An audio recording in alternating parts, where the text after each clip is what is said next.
You are listening to the Pencil and Paper Podcast Network.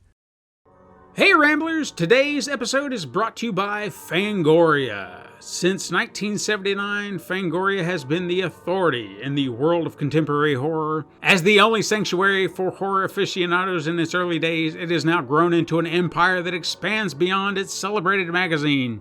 From t-shirts, coffee mugs, beanies, enamel pins, there's something for every horror fanatic in your world, even if it's you. So head on over to shop.fangoria.com/pencil and paper productions or use code pencil and paper productions at checkout to get 20% off your first order or magazine subscription. Yes, it is a mouthful, which is why there are links in the show notes down below. That's shop.fangoria.com/pencil and paper productions or code pencil and paper productions at checkout for 20% off. Fangoria, first in fright since 1979. Buy it or we'll tear your soul apart.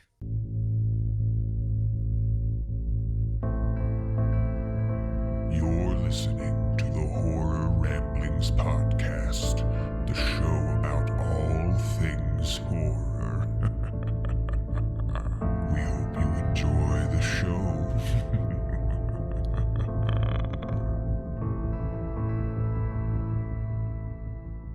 Welcome back to the Horror Ramblings podcast, the show brought to you by, I don't really know today. It's just one of those days.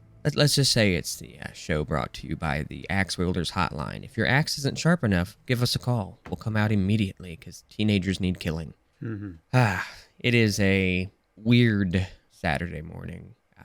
Chilly here, but the sun's out. I don't know how it is there where you're at. Is it nice out? No, hell no. It's cold, and I was really looking forward to having nice weather today, but no, we have to deal with this garbage. In fact, I want to share the story of just how I feel like my luck has been going here lately, because last week, it's nothing. Like I don't want it to feel like woe is me. I understand it could happen to anybody. It's disappointing. My eldest daughter and her family moved away, so I was a little upset about that. But again, what parent doesn't ever have to worry about that? Could have, it's life, you know what I mean? And so I was like, all right, well, dealing with that. And then one bright side that I thought I was going to look forward to is we had this riding lawnmower, and I've been having to push my lawnmower, like mow my lawn. And it's pretty sizable. You've seen it. Yes. Imagine having to push up and down that driveway. You're going to get a little exhausted, and then the hotter it gets, it's a lot. Good exercise, don't get me wrong, but by the time I'm done, I'm like, I want to die. So I've been trying to find ways to split it up or whatever and make it easier or less stressful on me on one day. So I try to break it up where I can. But we had this riding one that was given to us, and it wasn't working when we got it. So we're like, well, what the shit? This was working before, so why is it not working now? Been sitting around, not really thinking nothing about it. And then one day my dad happens to come over, and he's just like, if you want me to, I'll take it, and I'll tinker with it. And that's what he likes to do in his spare time, is tinker with lawnmowers. He's done it for years now. So I was like, yeah, take it. Do whatever. I said, all it's doing is just sitting around here. So why not?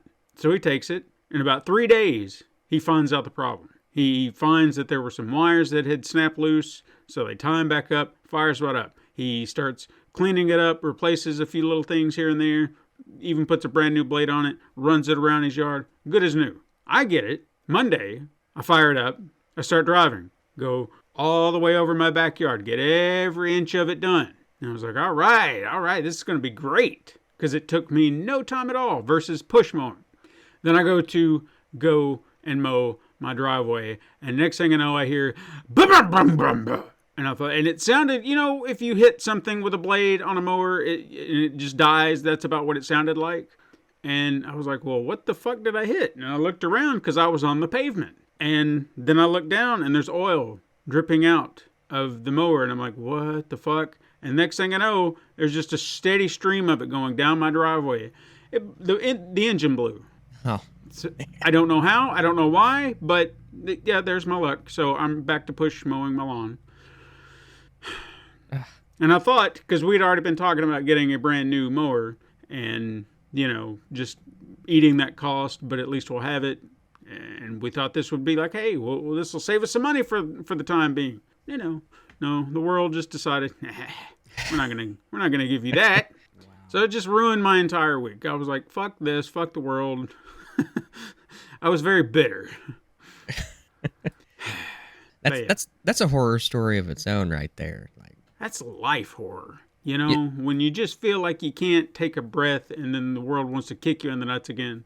Yeah. That's what that is. Yeah, that's been my for other reasons. I just the family atmosphere here is a little not where it needs to be, I guess is the best way to put it. On a side note though, it's kind of funny because we bought a push mower. We have a push mower and we bought a ride mower because my dad likes to mow. Like that's he loves to do yard stuff, and it's getting a little hard for him to do the push mowing stuff. Our yard's not big by any means, but it's always on the days where it's 100 degrees out and the humidity's 200% that we need to mow. Sure. And I don't mind mowing. It's not my most favorite thing to do in the world, but I don't mind it. And we had this brand new riding mower that we got, well, new to us, and same situation. Things just kind of started happening with it, and my dad likes to tinker, but it takes him a long time when he tinkers with things because he takes his sweet ass time with it. So I'm the one that's stuck going out there when it's crummy outside and mowing the lawn, and our yard is a nightmare. There's like roots up in certain areas. It's very uneven. Like any landscaping people, it would be a nightmare to them, I'm sure. And so when you're mowing, I mean, you're up, down, up, down, up, down. And, you wonder when you hit stuff, you're like, did I hit a tree branch? Did I hit a pipe that's exposed somewhere? Like, what the hell's the deal? So it's just, it's one of those things. But I get it, having a bad week. And I knew your daughter was moving, so I can only imagine how much that sucks. I won't get into it because I'm sure it's not something that you really like talking about right at the moment. But yeah, kids move and they grow up and it sucks. My kids aren't old enough to move out, at the moment. But yeah, even seeing them grow up is, you love it and you hate it all at the same time. Yeah, I mean, I know I still have got one more at home, but you got to remember I got 5. So to have 4 out of 5 not nearby, it's a little rough. Yeah. I mean, I'm grateful that I still have one, and I know, again, she's not of an age to move away, but it'd be nice to see all of my children when I wanted to versus never. I mean, the opportunity's not there. And I know certain people would say, well, just hop on a plane. It's not that easy. Have you looked at plane tickets? It's just not that easy. I don't have money just to go pissing away on plane tickets every time I feel like seeing my kids. It's just not how it works. And see, yeah, and see that in its own, like, not to get into the political spectrum here, but things are so expensive now. Everything is just going through the roof. All these companies are raising their prices, yet they're not paying their people, and it's becoming a really dangerous environment. I just saw someone talk about they make, this guy was saying he makes almost $50,000 a year. So decent money, or what would be considered decent money, maybe a few years ago. For him to get an apartment, he has to have roommates. And he's like, I have to have multiple roommates to afford an apartment that's not big enough for all of us because the rent's so expensive. He's like, and, everybody's like, oh, you need to work harder, pull up the bootstraps and go for it and, give all your time to your company. And things are a lot different than they were 30 years ago. And I don't know, it's a scary world. I know we went to the store the other day, picked up a few things, and normally, and I was thinking about it, normally we would spend maybe $30, $35 on what we got the other day. We ended up spending almost $60. And a lot of people, oh, it's only a $20 difference or so. That's a lot of money to some people. Yeah, it really is. I actually had a conversation with someone the other day who lives in Canada, and I guess I'd never really thought about how that difference is because I'd stop for gas, and our gas prices, I don't know how, well, I guess they're about the same up there where you're at. Somewhere between the $3 to $4 range. Yeah. On a regular basis. So you hopefully get the best price one day and then the next day it's even worse. So you're just like, God damn. Yep. But I was just looking at it. I was like, you know what? This fucking gas prices suck. So I asked my Canadian friend, I was like, hey, how much do you pay for gas up there? And they were like $1.62 a liter. And I was like, a liter. Okay, so that's not the same as a gallon because we're paying $3.30 a gallon down here. And I was like, does that equal out? Does that add up? And they did some math. I did some math. And when I broke it down, they are literally paying well over $100 to fill a tank because a liter and a gallon are nowhere near one another. Yeah. So it's about like 1 liter is equal to about 3 gallons. So again, you start doing the math on that, and I was like, is that accurate? And they were just like, yeah, that's absolutely accurate. Sometimes 2. And I'm like, how the fuck do you live? $200 to fill your tank? Fuck that. I remember one time putting 75 in my tank, and I was like, this is too much. Way too much. 50 is too much. It should be something along the lines of, $20, to fill your tank. That's at least reasonable to me. Let's put it this way. The last time, so we have a car that's a 2020. When we bought that car, it cost me $25 to completely fill the tank. Our bigger car cost about $50, but that's from empty all the way up to full. Mm-hmm. Now it costs almost $50 to fill up the smaller car, and I can't tell you the last time I had a full tank of gas in the other one because I did the math the other day, and it would be real close to that $100 range. I think it was like $80 would fill it, and it's ridiculous to me. It is.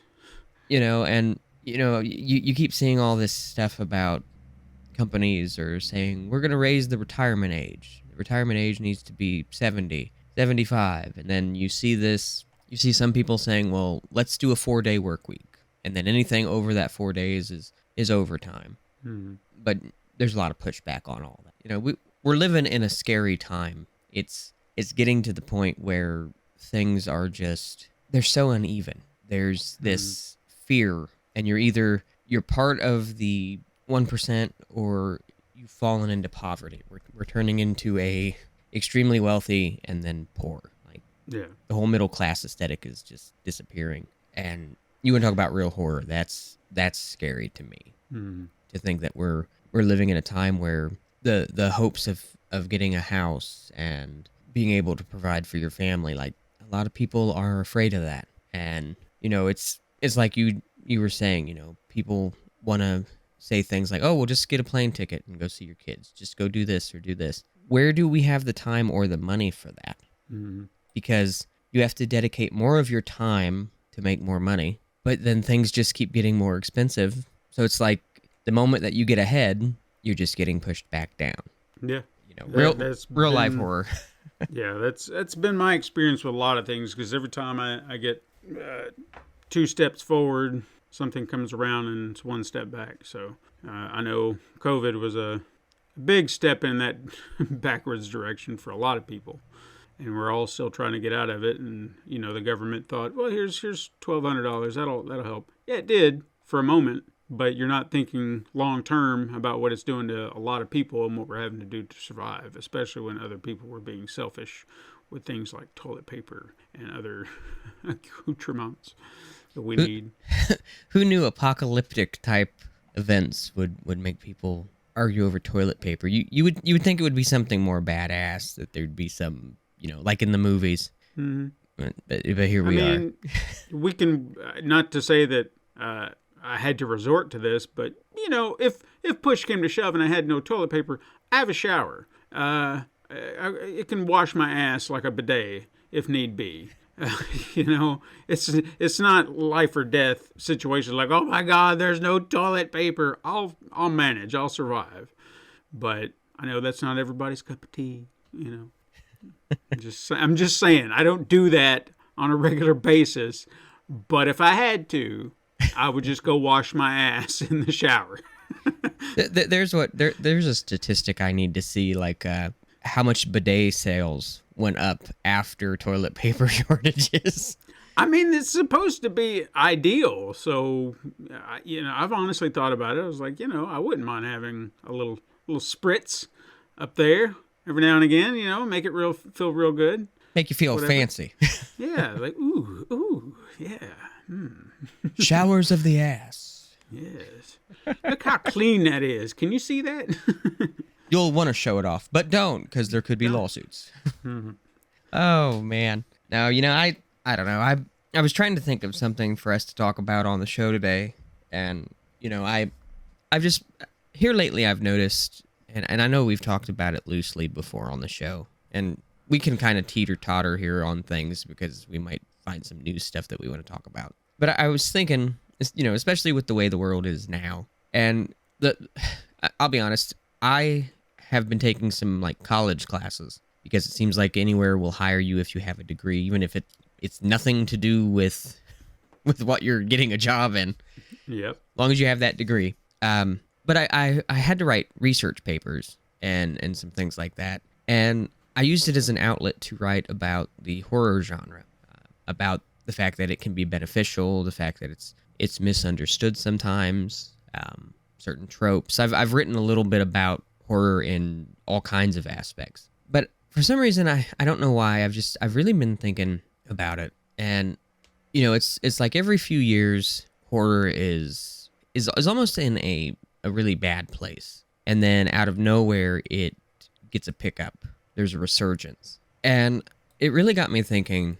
I know we've talked about horror and things like why the genre is wonderful and everything, but we've I don't know how much in depth we've actually talked about what the stigma is around it, because there is a stigma around it, and there's a lot of negative perception about the genre, and I hate that there is. It's almost like the bastard child of the film industry. Sure, yeah. It's like the film industry wants to reject it and say, oh no, that's not one of my kids. But then things start to pick up, that kid starts to do well, and they come back like a cheapskate parent who's like, hey, you're doing well. I'm your parent, remember? And I just thought maybe we could like touch on that just a little today, because the genre is a wonderful genre, and I think it mirrors the world around us, even if it's something based solely on fiction, something that could not happen in a million years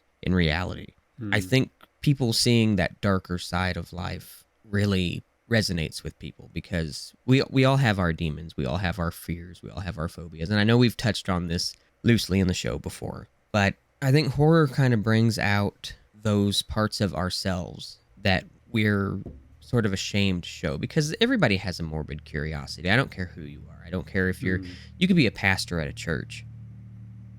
You have a morbid curiosity. Everyone does. And I'm not saying that, everybody that watches horror does it because they imagine that they're the villains of these stories. But I think Wes Craven put it perfectly when he said, we don't view horror to, elicit fear, to cause fear. We don't make it to do that. We do it to release our fears, because the world's a scary place, especially right now. And I don't know, what are your thoughts on why people enjoy it so much? Because I feel like there's a deeper meaning to it, and you're better with words than I am. Words are hard for me for some reason. I mean, I genuinely think you're hitting on a lot of the right elements to it, and I think that's why you have such a wide swath of titles, but yet quality varies between them, because I think you have people that truly understand what makes a good horror film, what makes them tick, what makes them entertaining, and then you have other people who see an opportunity to make a quick buck.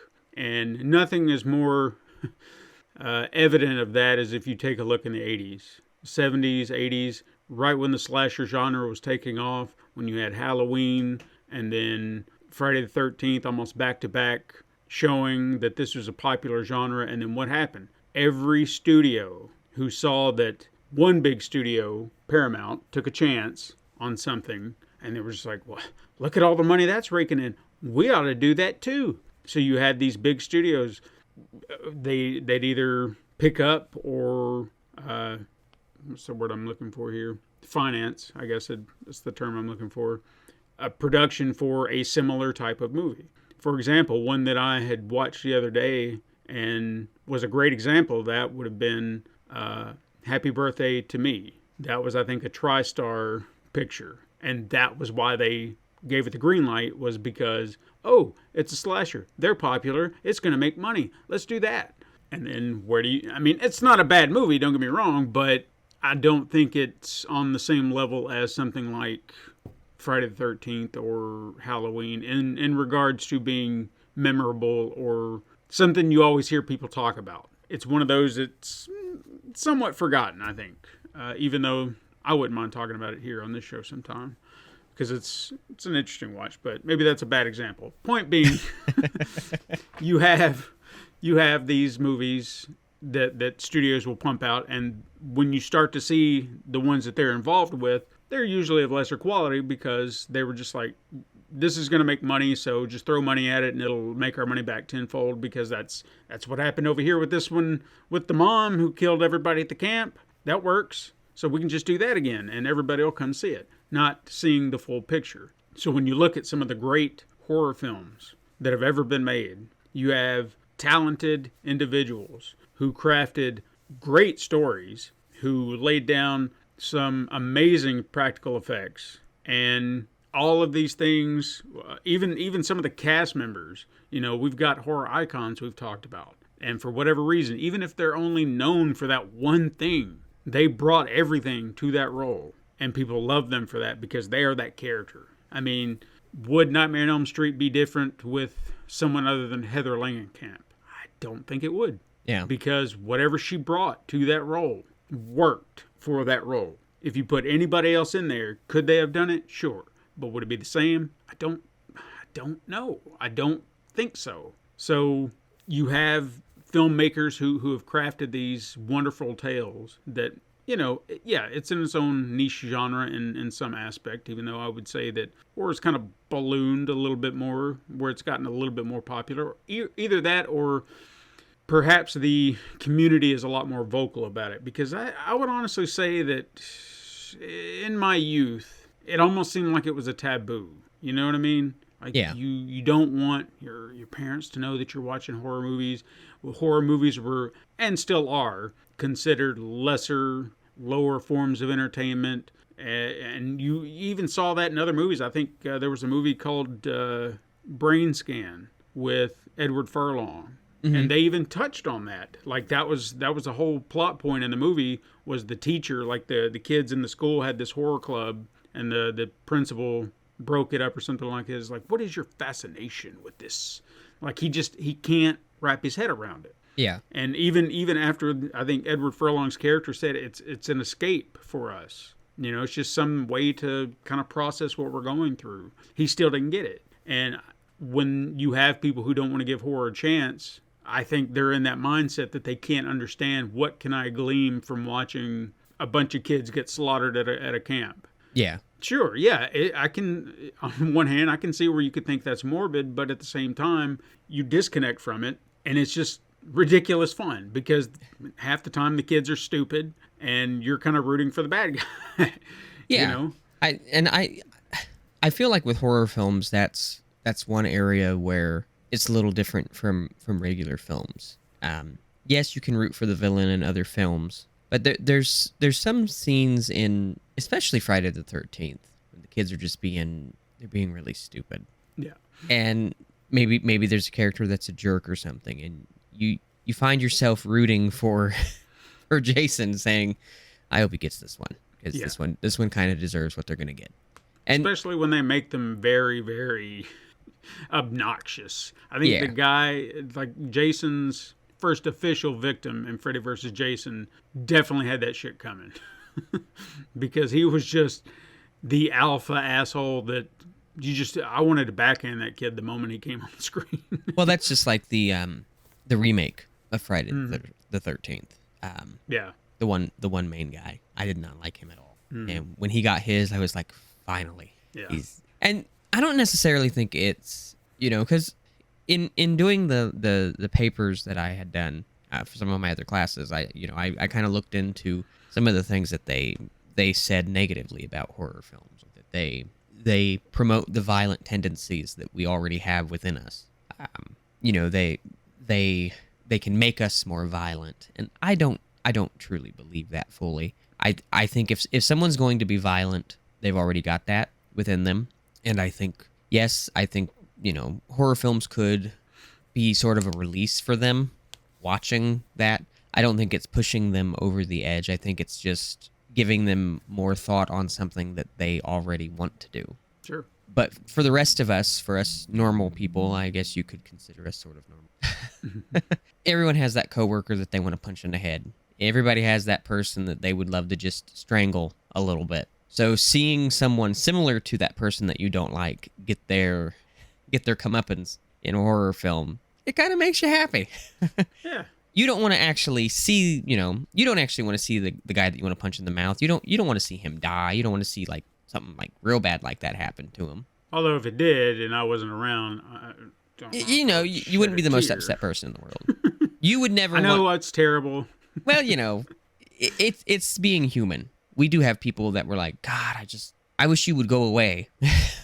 Yeah. Doesn't mean you want them to die. You just don't want them around. Yeah. And so I think that's one thing with horror films, especially because, I can tell you right now, when I watched Avengers, there were some times when Thanos was saying some things, and I'm like, he's kind of got a point. But I didn't feel that connected to that as when I see Jason killing a bunch of horned up teenagers that are being jackasses. It's like, yeah, you guys are getting what you deserve. But I also know that it's not real. I think that's the big thing. People want to get so involved with it and view it as being real. Now, if there was a movie where they were showing real world murders happening, by all means, no, take that down, leave that alone. And there's certain things that I will never view, and I know we've talked about, like a Serbian film. Not something that I have any desire to watch. It's a very dark subject, and it's based off of very real things that happen. And I'm not for that because, yes, it mirrors reality, but sometimes I just want that fiction when I know it's not real, when I know that it's all make-believe. Make-believe violence and horror is nothing compared to the real world. And when films kind of cross that line where they start to get into real subject matter, you can lose me sometimes. Don't get me wrong, there's some horror films that kind of delve into like real world things, but they separate it just enough to where you're like, okay. And I think that's one reason why people love the genre so much is it does sort of mirror the real world to a degree, but it's just far enough away from the reality that we live in that I feel like we almost feel safe. Sure. Because if it was just boom, here's the reality of it, it would remind people of their own problems that they have. Yeah. And I think good. I even think kind of agreeing 100% with what you're saying. The reality of it is when you get down to how people are perceiving these, I think why you have certain people who can look at, because the horror genre can be a little divisive. I didn't think so at one point in time, but the public has proven me wrong here lately. And I think you have people who like a certain type of genre. For example, like we go back to something like Halloween or Friday the 13th or something where you have these preppy kids, popular kids, and they're getting taken down one by whoever the killer may be. I think the visceral reaction we have in reality is that we, as the outcasts who love these movies, see those people who bully us and treated us like garbage because they were the popular kids, they were the preps and the jocks and whomever. So we then relate to the killer in that aspect. And that's how we kind of, like you said, you kind of have your release because you can see these archetypes within these characters and you're like, oh yeah, that's kind of like that so-and-so that I remember from high school. That son of a bitch. So now he's got it. Ha-ha. In your mind, you just kind of put those little things together. Yeah. And then even in some of the more ridiculous horror stories, because I've even said before, let's take Winnie the Pooh, Blood and Honey, for example. I know we've not seen it, but what's the one thing that we hear? It's bland, it's boring, there's just nothing, no substance to it. So just because you have an idea that sounds good on paper doesn't necessarily mean it's going to work if you don't put in the effort. Right. And I think that's why we have, like I said, such an unbalanced array of bad to good movies in the horror genre, because people can do them cheap, easy, and just throw it away and not really put the time into it. But then the gems that we do find, those are the people who've taken the time to really craft something that means something to them on a deeper level. And it might not even be apparent at first, but at least they tried to put something into it and make it entertaining. Even some of the worst, well, I don't want to say worst, some that are considered bad can be entertaining because you see what they were trying to do, whether it be they all had the passion and perhaps it wasn't a very good idea. Maybe it did sound good on paper, but everyone involved was putting their best foot forward. So you kind of get a sense of that when you're watching. It's like, yeah, it might be kind of forgettable, but it's actually kind of good because of this character was really entertaining, or maybe I like the way they did the killings, or the atmosphere, however they set it up. There was passion behind it. Yeah. Then you have all these other people who are just cranking out garbage. But if you can make it fun, and I think that's why you have, like I said, just such a wide variety. I don't like the Asylum films. I think they're just hot garbage that I just don't want to watch because you're just ripping off things that I already do like and trying to make some cheap knockoff. I don't want to see that. That's me. But I guarantee you there's 100, if not thousands of people who love those movies, who will love every Sharknado movie that was ever made and think they are the pinnacle of horror. Yeah. And that's fine because they have found something that's entertaining. I get the premise is very entertaining in its own way, and those people can look beyond it in a way that I can't. And that's God bless, because I just can't do it. Yeah. But that's why there are 7 of those motherfuckers. Yeah, I mean, it's a concept that people enjoy. And like you said, everybody has different tastes. And if you can find something that fits into that taste, you can find a lot of good for the bad that's out there. And let's be real. There's a lot of horror films that they give the genre a bad name because they are strictly there for the shock value. They're not there to tell a story or anything. They're just there to be as violent as possible. A film that I don't give enough praise, that just celebrated its anniversary. I think it was yesterday or the day before. No, yesterday. The first Evil Dead remake. It just celebrated, I can't remember how many years it was. Maybe 10 years? Should be 10, yeah. It'd be about 10. They, it was all over the place. And I remember when it first came out, people were talking all about it. There were a lot of really good comments, a lot of really negative comments, but the fans of it all seemed to talk about how stress-inducing this film was, how it got their adrenaline going. And that, to me, was one thing that I thought was interesting about the genre, too, is if you actually look at studies that they've done of the horror genre, unlike most genres, the amount of adrenaline and endorphins that are released during watching horror films is equivalent to actually going to the gym and working out. A lot of people don't know that. You actually can get your cardio by watching horror movies, and a lot of people don't realize that. There's people that go and ride roller coasters. There's people that, go deep sea diving. There's people that do all these crazy things for the adrenaline. Then you got horror fans who get to go sit in a movie theater where they're comfy or at home and watch these films that get their adrenaline pumping. It's a genre that excites people. It gives them that adrenaline rush. It's for the thrill seekers. Even horror fans who are maybe desensitized, because I'll be honest, I feel like I've sort of become desensitized to a lot of horror. Oh, sure, I get that. I still have my moments, and it's not necessarily that I'm scared while I'm watching a film. It's just I'm excited. I want to know what's going to happen next. I'm on the edge of my seat. There's something thrilling about it. And I mean, there's been times where I've watched particular horror movies and I find myself like I'm breathing heavy and I'm just like, I have this just calm come over me all of a sudden. And I think that's one of the big benefits that people don't think about with it. You know, these films can actually be good for you because they do induce a physical reaction. And something that I thought was interesting, and I want your I want your feedback on this one. I want to know what you think of this. I was looking again at some studies, and they said that people who watch horror films, especially people who watch horror films,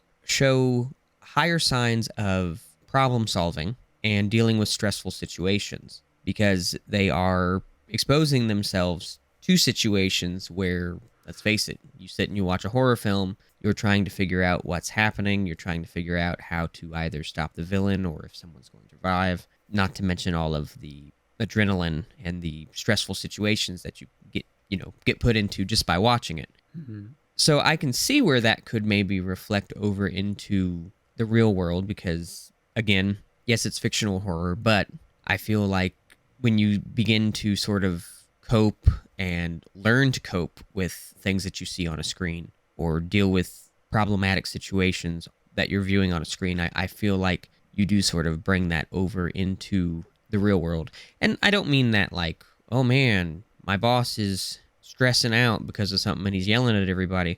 This is just like that horror movie I saw. You're not doing it consciously. It's like a subconscious thing that you're doing. But I don't know. I think that's a very interesting fact. And, like I said, they've done a lot of studies. But, I mean, could you see where the real world aspects of that could maybe reflect from viewing films like this? I mean, based on just the little bit you said, I could agree wholeheartedly that I kind of fit in that category. I mean, I will say that certain stressful situations, when they hit me, depending on how they are presented, if I feel like I'm trapped, I don't know if I cope that properly. Like if I can't get away from it so I can process it. But once I have a moment to process it, sure. Like I can get calmed in a fairly respectable manner to where I'm just like, okay, I'm overthinking this or I'm blowing this out of proportion. And of course, problem solving skills. I won't say that I'm just like a genius problem solver, like I'm the best problem solver there ever was. I was just the best. It would be more like I'm not going to give up on a problem if I see it, and I'm going to figure it out one way or another. So I will get it figured out. So no, I can agree with that study. I think it's on point. I have noticed in my own experience, and I know we've talked about this on the very first show that we ever did. I was a terrified kid, scared of everything, even my own shadow. And I got introduced to horror pretty young, and that's why I have love for Nightmare on Elm Street. But I realized that over the years, as I took in more horror content and I learned more, especially like behind the scenes stuff, I feel like that's really important for a lot of people. Sure. But learning that these monsters were human. They were just normal people like us. At the end of the day, they say cut, they go home, they're good. But in doing that, I've gotten to the point where there's not too much that really alarms me. Aside from a irrational fear, and I'll say this right now, every man out there, no matter who you are, you have one animal that is your ick animal. It's just one animal that you do not like. It bothers you for whatever reason. Mine is bats. I don't know what it is about bats. I can go to the zoo, I can see them. It's not like I'm terrified of them, but if there's one in my house flying toward me, I am ducking for the hills. I'm just going to say that right now. I don't know what it is about them. For some reason, when I see a bat in the house, I think of the Cleveland show. And I think of Cleveland going, he's got the rabies. That's what I think of. And I hear that voice in my head, and I'm like, nope, I'm out. Don't know what it is. But aside from that, I've found that horror for me has been almost therapeutic. It has helped me deal with a lot of like irrational fears that I used to have. And now as an adult, I've gotten to the point where the horror genre really is a way for me to sort of unwind. I'll turn on something that might be terrifying to other people to watch, I'll give you a perfect example real quick. Barbarian did really good in the theater. People loved it. It was a good film. I think it had a little hype around it, a little extra hype, but it was a good movie. I will say that.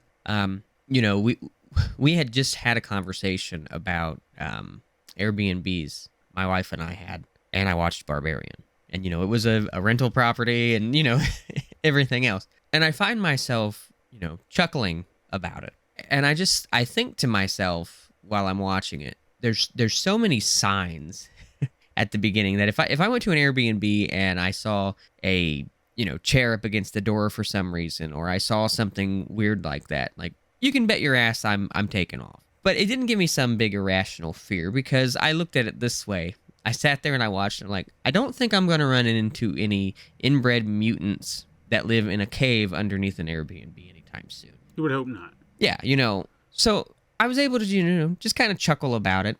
And, you do hear stories about, like, online things being not what they're really supposed to be. The guy that kidnapped the girl who she thought he was her Uber, and she got in his car. Or the Tinder dates that go wrong that end in murder. I know that those things happen. I know that stuff exists. But when you have this just outlandish idea, like Barbarian, let's be real, that was a little bit of an outlandish idea. Sure. You're able to chuckle about it. And to me, that made me forget about the fact that, yes, there might be somewhere where somebody's spying on someone in an Airbnb. But it also puts me in the mindset that if I find an Airbnb somewhere and I'm staying there, I'm going, well, maybe somebody's spying on me, I don't know. But at least there's no mutant inbred mom down there that's going to breastfeed me. And, it's my way of just sort of joking. And I feel like that helps. And I feel like a lot of horror fans do that. I feel like when you've watched as many horror films as you have, and maybe you're the same with this. I know that when we were at Horror Hound, we sort of made a few jokes about some, like, horror things that we saw. But horror fans are hilarious. I don't care what anybody says about them. They're hilarious because they've seen so many films. They've seen so much of the, like, crazy stuff out there that, if some idiot gets decapitated with a spoon, you're probably going to laugh about it. Sure. It's not that you're a bad person. It's that you've seen a lot of scary stuff, and this is just, it takes the cake. It's perfect example, the movie Stitches, which if nobody's seen that's listening, go give that a watch. He pumps the one guy up with the air pump. Is it cheesy? Is it stupid? Yes. Do I love how morbid it is? Yes. I think it's a genre that when people start to find joy in it, and they start to find certain things funny, and they see the tropes, they see the mistakes and everything, and they're able to, like, laugh about it and have fun with it. I think that shows that you've gotten to a place that you need to get to, because it makes it easier for you to cope with stressful situations. And let's be real, with all the scary stuff in life and all of the negativeness that's around, sometimes you have to be able to laugh about the bad. It might not always be appropriate to do so, but it's like the old saying, if I don't laugh, I'll cry. Yeah. And I feel like people who watch the genre and love the genre, that's how they feel about it. To be a horror fan, sometimes it's the coolest thing in the world. Other times it means that you're an outcast. But there's a beautiful community out there, and we all sort of feel like outcasts, or we've all felt like that at one point in time. So to see the darker side of life, even if it's, like I said, in a fictional setting, I think it really does have a therapeutic effect on people. It helps people heal to it. Yeah, I would agree. So I know we've talked about it before, and I feel like I'm going back to a lot of stuff from when we first started the show. But as of right now, at this point in your life, what does the horror genre mean to you? Because it's been a while since we've talked about that. But is there anything that's changed in your viewpoint of the horror genre, even from us doing the show? Or is there any opinions of yours that you might have changed? I guess getting to know more people in the genre since we've been doing this show, since we've actually had a chance to talk to more celebrities and get to know some people behind the scenes, makes it a little bit more welcoming than initially thought, because, I mean, obviously I could say that when I got into the last drive-in and started kind of interacting with the mutant community, I saw that group. I saw that portion of it. And I can't necessarily say that everybody who considers themselves mutants are the best, because I've seen some pretty terrible ones. But I think I've met more good than bad. So, I like in anything, you're going to have your outliers. You're going to have the people who are just going to be gatekeepers or assholes about whatever it is. I mean, Christ, you look at any fandom, Star Wars being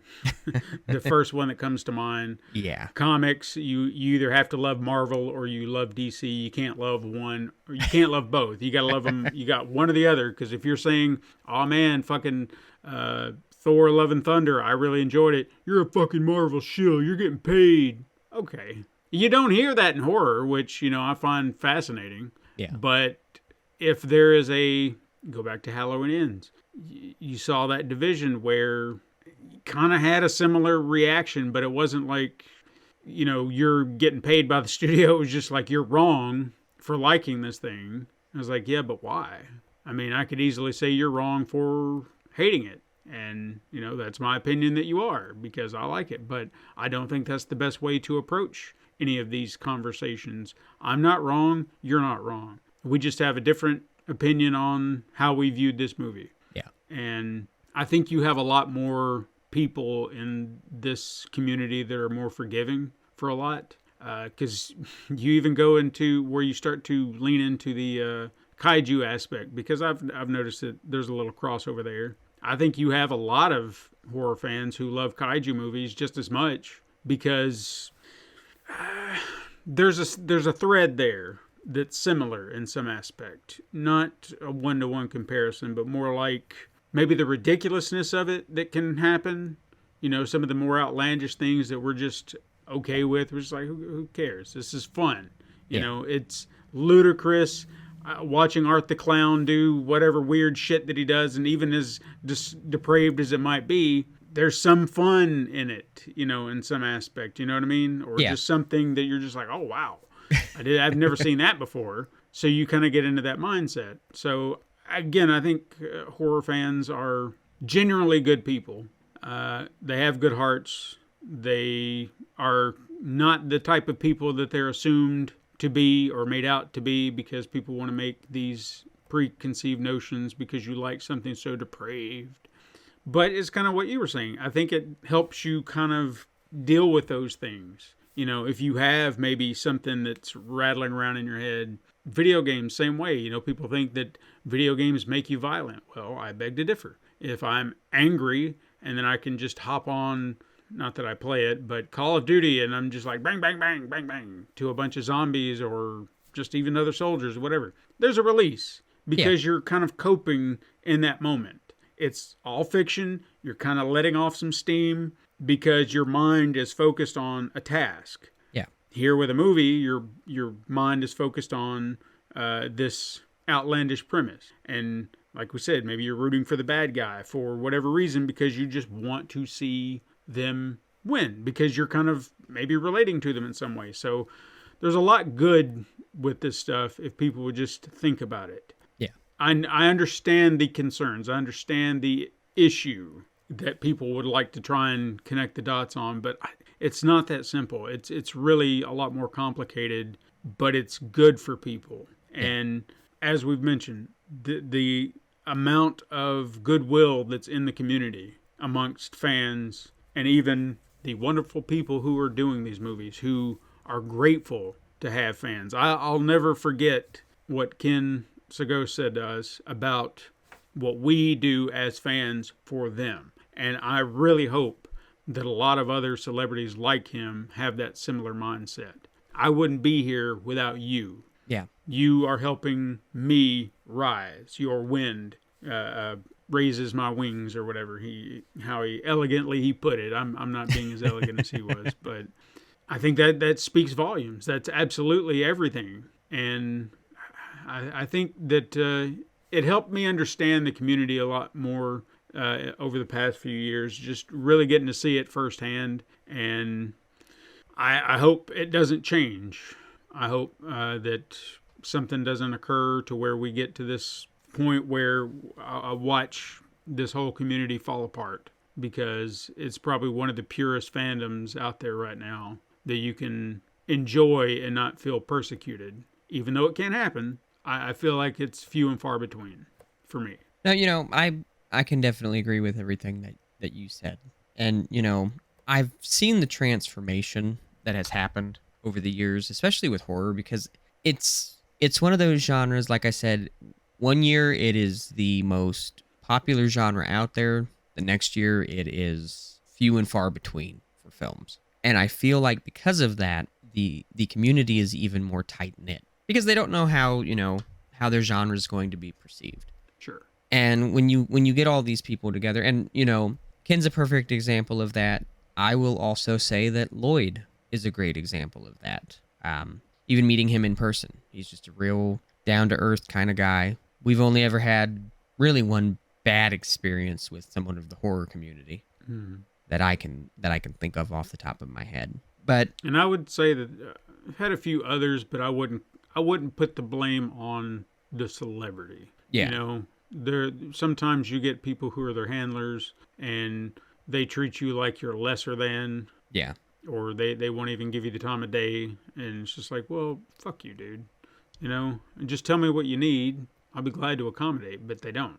Yeah. So that gets frustrating. Well, and I can say that I've had that happen before too. I can't think of his name. It was he played the they were like the ancestors of humans in Prometheus, the big white aliens. I was the guy that played one of those.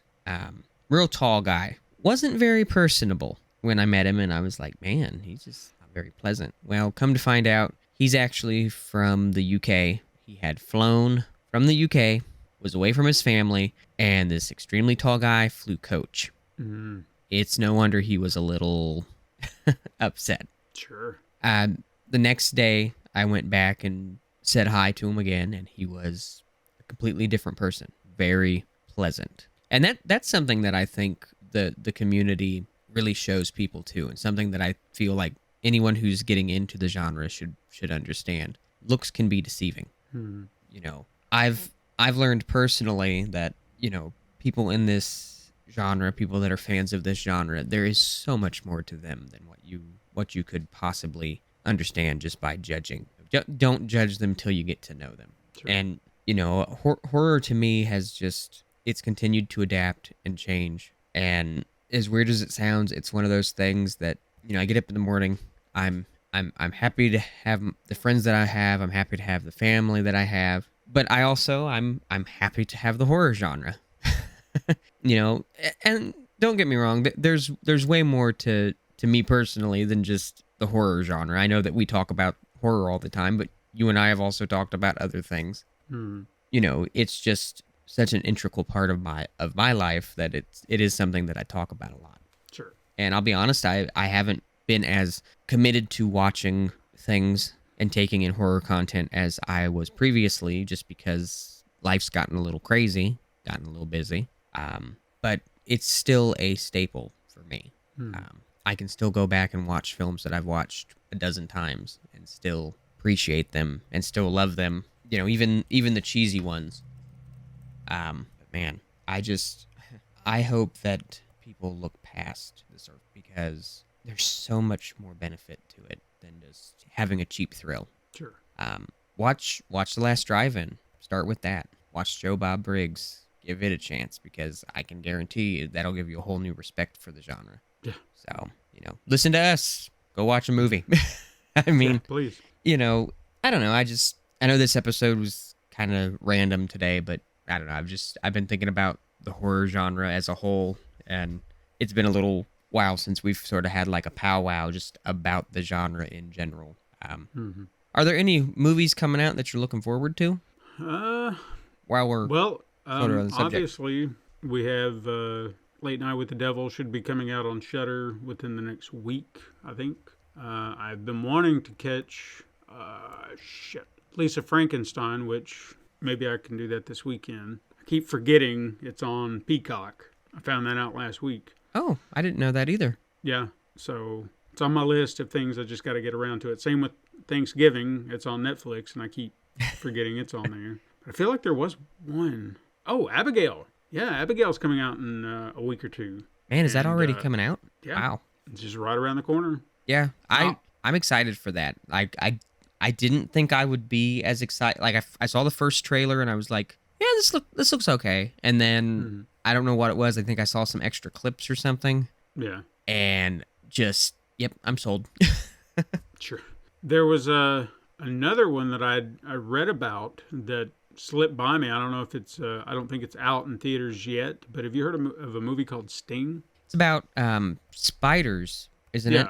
And I think there's some like real big spiders in it. Like there's the director. I don't know if I've ever seen any of his movies, to be quite honest with you. He did see his filmography. Wormwood. Excuse me. Road of the Dead and Apocalypse. I feel like I've heard of those, but I've never seen them. He's even got another one coming out called Beast of War, which is like a World War II shark thriller, which could be good, maybe. Done right, not cheap. But Sting, I read a review for it. I guess it came out at a film festival and got high marks. Gave it an 8 out of 10. Said it was like really, really interesting. Really, really good. Wow. So I'm going to keep my eye on that one because I think it looks like a lot of fun. And, okay, I wanted to ask you about this because I think this got announced while we were off. But did you see that there is an Anaconda remake happening? It's some foreign film company that's making, isn't it? It's actually Sony Pictures, but from the China branch of Sony Pictures. Yes, I did see that. Did you see that? Did you actually watch the trailer? I haven't watched the trailer yet. Please enlighten me. So, the trailer looked like it was all over the map. Like, just showing shot after shot after shot of this and this and this. I will admit, if you watch the trailer or maybe even see some screenshots, the snake looks pretty damn good visually, or at least from what I could see. Like, even stills that I've seen looks miles better than what they did back in the 90s, obviously, because technology has improved. But what was odd about it, and I want to hear from anybody who's seen this, because I didn't understand it, but their music choices in the trailer were bizarre, because I'm almost positive at the beginning and at the end, they played the Universal logo music. So it starts off with dun, dun, dun, dun, dun, dun, dun, dun, dun. And then at the end, dun, dun, dun, dun, dun, dun, dun, dun, dun, dun, when they're showing the title of the movie. And I'm like, what the fuck is this? That doesn't fit with this at all.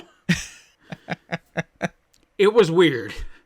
Even just like I said, it seemed like a garbled mess of a trailer, but it's a Chinese trailer, so maybe they do shit differently than us. You know, I actually, the original Anaconda, I actually kind of like. So yeah, no, I haven't seen it in a hot minute, but I remember enjoying it. So, I mean, yeah, they do the remake, right? I'll watch it. I know they're going to do a remake of Arachnophobia as well. I don't know much about that yet.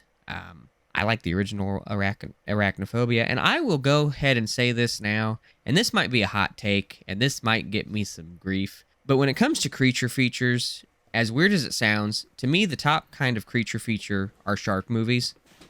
I would probably put spiders, maybe not in second place, but probably in the top 5, because horror films about spiders are just, they're fun. You know, I'll even go this far. Several years ago, they did a movie called Eight-Legged Freaks. It's like a horror comedy. It's got good old Dewey in it. Oh, Dewey. I actually really enjoy that movie. It's so bad that it's good. And one of my favorite scenes, which is just panic-inducing, the people are running through this like open area, and there's a bunch of people, and there's a bunch of trapdoor spiders, and they're giant spiders. Talk about inducing panic. Yeah.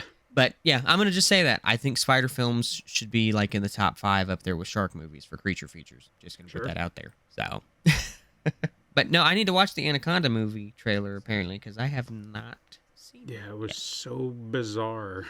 I haven't watched the trailer either. I guess they released a teaser for a Bambi horror movie.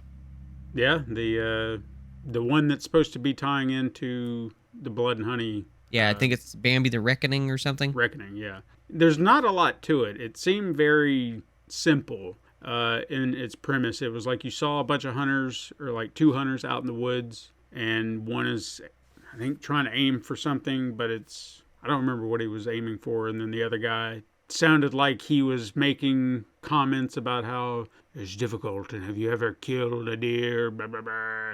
Like trying to make it all seem all dark, and yeah, people have killed deers before. And then suddenly it cuts to like a shot in the dark, and then this big fucking demon deer comes up and smashes this truck, and then that was it. So it was about like a minute long. Nothing to it. I know I had seen somewhere that they were talking about like some god of in folklore or something is going to be a premise in the film. So it almost sounds like a vengeful spirit is going to attach itself to Bambi or something. I don't know if that's exactly what it is. I don't know. A killer deer movie. I mean, I'm not going to say that doesn't sound like an interesting idea if they did it right. There's a movie I can't think of the title of right at the moment, but there's a scene in it. They're out in the woods wandering around, and I think Sandra Bullock's maybe in it. Mm-hmm. Could be getting the actress wrong. But all of a sudden, she walks over to the other like girl that's with her, and there's all these deer in the woods, like a ton of them. And this big, huge buck comes out, and like this buck is walking toward this girl, and it's like you're not sure what's going to happen. So you're panicking for a minute, and you're like, and then they end up scaring them off. But I mean, I don't know, like a zombie herd of deer or something. Could be fun. Could be fun if they did it right. I mean, I don't know. There really is a thing that they call zombie deer. It's some kind of weird disease that they get. Maybe do a film based off of that or something. Could be fun. I don't know. Is there anything else? I feel like there was. It's got to be. Well, obviously, I think we talked about Blood and Honey getting all those good reviews and what have you. I know that was pretty solid. I don't know if we talked about The First Omen, but it was starting to get some solid reviews too. No, we haven't touched on that. I've seen a few trailers for it, so. I was kind of surprised, I'll be honest with you, because when they first announced it, I was like, I don't know. I had low expectations the way a lot of these prequel things have been working here lately, so I was not expecting anything good to come of it, but every review I've read thus far has said, no, it's pretty solid. So I was like, okay. So I'm glad to hear that. I'm eager to see that now. I did hear that Don Mancini is actually working on a new Chucky movie. I did see that, yeah. I don't know if he's going to work this in between like where the series is and then just do a movie, or like how that's going to work. But I just saw a thing about that, actually. I'll have to find it and send it to you, but I just saw a thing about he was talking about how it's going to tie into the show. So, you know, I'm eager to see what he comes up with. It'll be the first new Child's Play movie from him in how long? Well, I guess, was it Cult was the one I was thinking of? That's the last one that came out? I believe so, yeah. Yeah, that would be the last one that came out, and I feel like that was 2017 maybe? Let's see here. I mean, that sounds right to me. Yep, so 2017. You were right on the money. So 7 years, probably by the time this comes out, longer than that. So 8, 9, depending on how long it's in production. And I'm just going to come out and say this now, and I don't care who hears it. Maybe she'll hear it. Fiona Dourif is very attractive. I don't know what it is about her. There's just something about her that is really attractive. I'm trying to remember the show that she was in. I think it was a show or it was a movie where she's like super lucky in the show or the movie or whatever. And this guy tries to shoot her and the gun jams, and then she gets the gun from him, and all of a sudden it's not jammed, and she shoots him, and she's like, I can't die. She's like, I'm super lucky. And I cannot think of the name of it, but it looks really, really funny. And I just, for some reason, I'm drawing a blank. Let's see. Here it is. I'm looking at a picture from the show. It's called Holistic Detective Agency. I don't know how long it was on. I don't know if it was, I think it was a show. But she's like super lucky in it. And let's see if I can find it real quick. Dirk Gently's Holistic Detective Agency. It was on from 2016 to 2017. And the premise of the show is holistic detective Dirk Gently investigates cases involving the supernatural. I'm not sure how much of the show she was in, but I do know that the episode that she's in or whatnot, she is, like I said, she's lucky the whole show. No problems at all. Actually has a pretty good cast. Elijah Wood's in it too. Samuel Barnett, Elijah Wood, Hannah Marks, a few other people. Like it feels like I've heard of that, but I cannot for the life of me see it in my head. And here's the thing that kills me. I'm looking on IMDb, and I get ratings, or, you know, I sort of try to go off of IMDb to a degree. Normally. It's got an 8.2 out of 10. Okay. So I don't know if maybe the show was just, you know, a limited run thing anyways, or what, but it's 18 episodes, it's 2 seasons. Looks like she's in pretty much every episode. It almost reminds me of the show Ghosted. Okay, yeah. To a degree, which another show that I wish would have got more seasons. Yeah, just gonna put that out there. Botched that show. Speaking of which, yeah, I know this isn't horror related, but I'm so pissed right now. Quantum Leap got canceled. The remake. Of course it did. It was doing so good, and there was, like, where they left it was at a point where I was like, oh my god, I can't wait to see where they go now. And now we never will. Assholes. You know, I think every studio, like, I know this sounds weird, but I think every studio, when they're going to cancel a show, I think they should go to the showrunners and they should say, look, we're going to cancel the show, but we're going to give you the opportunity to close things out. So we'll either give you like an hour-long episode, or like 2 episodes that are an hour long, or, you know, 3 at the most, and then let them close it out. Or even give them the option to shop it around. Yeah, you know, like it irritates me so much. It's like, well, we don't want to put any more money into this. Okay, well then shop it around. Maybe see if another studio will pick it up and maybe give you like a small percentage. That way, if it still does successful, you know, you don't have to be greedy about it. It's like there's so many good shows that get canceled for the most ridiculous reasons, and I didn't realize Quantum Leap had gotten canceled. So. Yeah, just read about it yesterday, and I was like, you sons of bitches. I was so mad. Yeah. Well, that's just like with Ghosted. Samantha and I ended up watching it, and we both really liked it. And then you find out that, like, the last 2 episodes of the show, because the show was supposedly canceled before those last 2 episodes, and then apparently they were able to be like, no, we got to do at least this. But it leaves you at such a cliffhanger, and I'm like, it was such a great show. Like, yeah, why? It had great reviews, everything else. Ash vs. Evil Dead. Apparently that, you know, it got canceled because of the ratings. They did a petition. People were trying to get it back on, get it sent to another, you know, network or anything else. It's like, come on.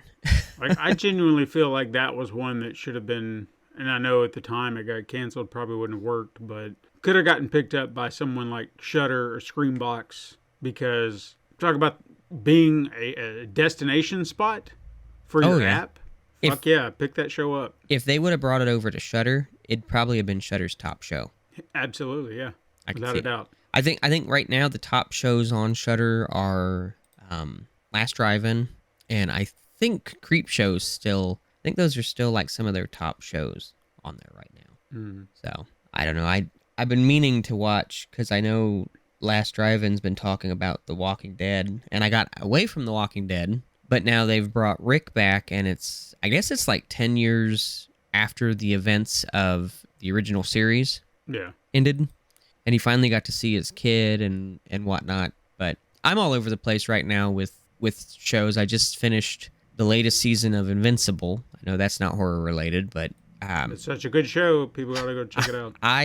I hope there's not as much of a delay for the next season. I think that they were trying to push it together a little bit. I think that was why there was such a delay, is because they didn't want people to wait so long. So they're like, well, let's delay it now just a little bit longer, and then that way we can drop these, and then the next wait will not be as long, because we've already be kind of working on season 3. So yeah, because I agree. I hope it's not that long. Yeah, because from what I saw, they're talking about possibly releasing the start of season 3 this year. Which I can see that. Yeah.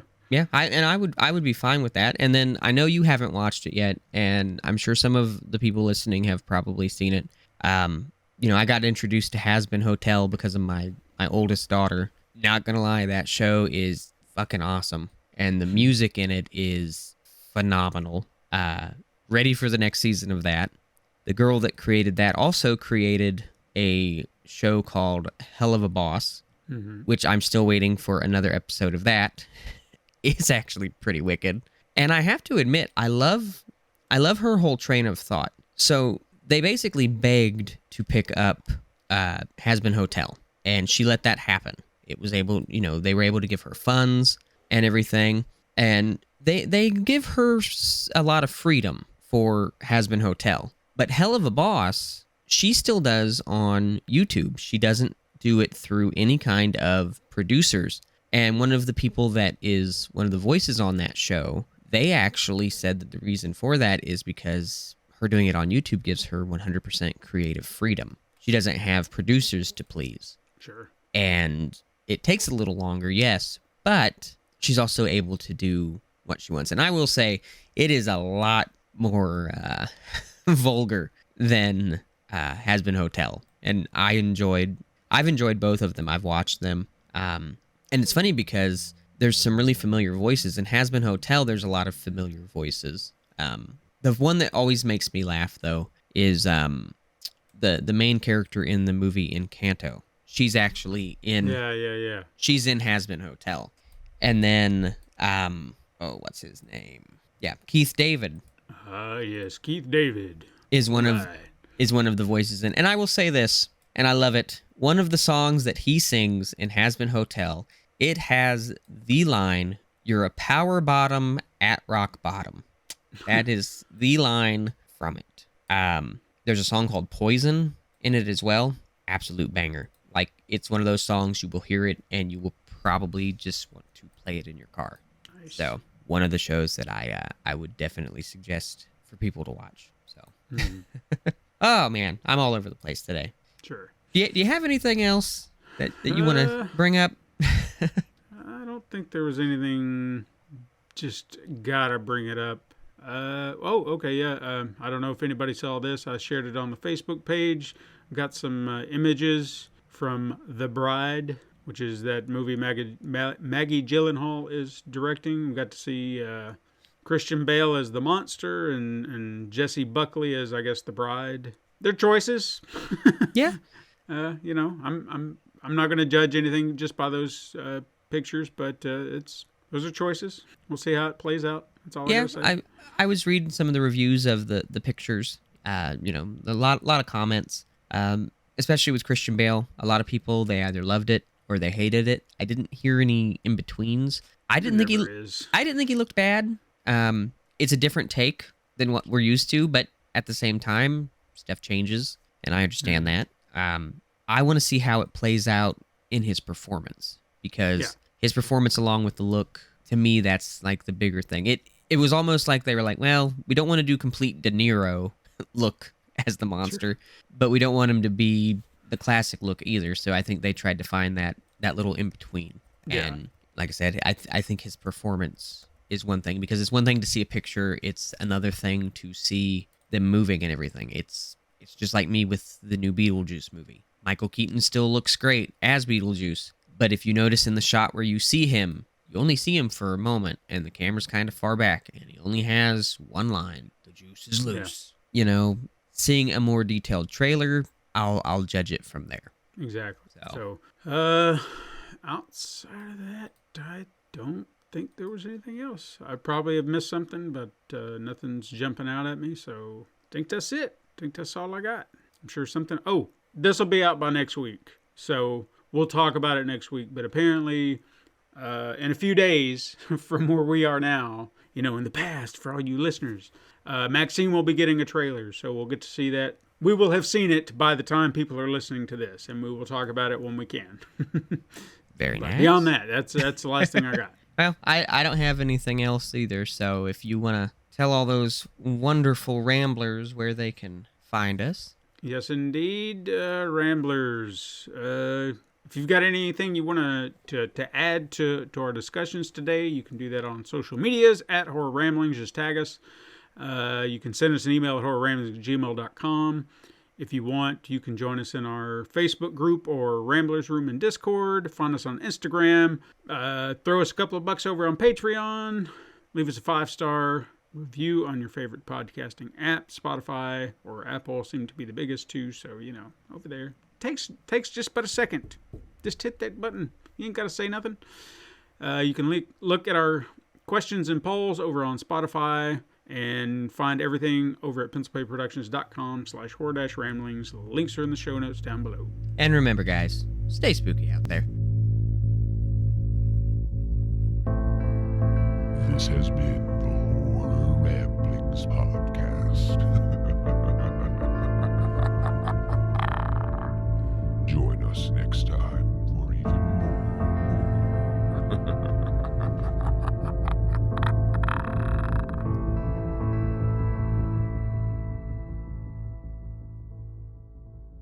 This has been a Pencil and Paper Podcast Network production.